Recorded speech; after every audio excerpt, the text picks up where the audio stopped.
Today on Everything is a Primary Source Finds, we're going to be taking a look at a pair of Dunkin' Donuts travel paraphernalia. Here we have a Thermos, that's the Thermos brand, a German company, but it had been in Norwich, Connecticut for some time by this point, and also the Big One mug made in Randolph, Massachusetts. At least that's where the home base of Dunkin' Donuts was or is.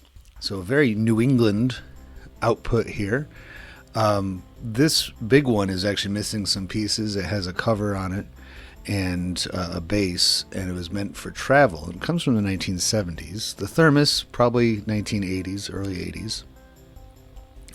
The Thermos, I would imagine the intended audience of this would be people who were working all day long, usually maybe construction sites or police officers or really anybody else that would be otherwise reaching for coffee constantly but not have an office break room to go get one. Whereas the big one, I think, was more for somebody in that kind of setting.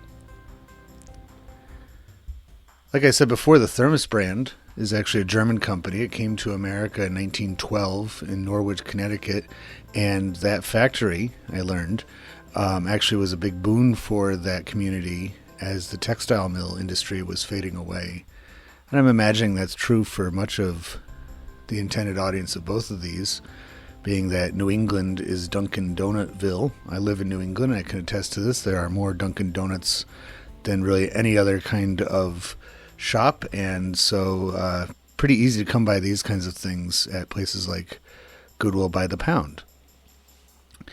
It's just pretty remarkable how the big one really isn't that big compared to others, including this giant Thermos. The citation information for these two primary sources, a great compare and contrast opportunity, is listed here.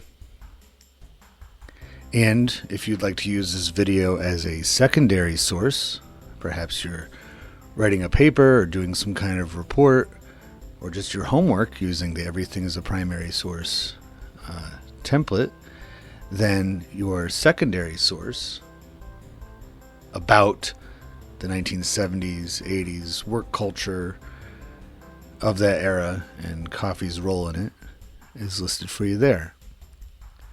I'd love to hear what you have to say about this. Head on over to everything-history.com. Go to the classroom section.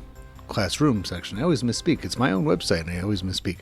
The classroom section, and there you'll find the Everything's a Primary Source project, and you'll find these two things listed in the 1970s and 80s, respectively. And by all means, add your own thoughts, add your own graphics, add your own take on things, and that's how we get history.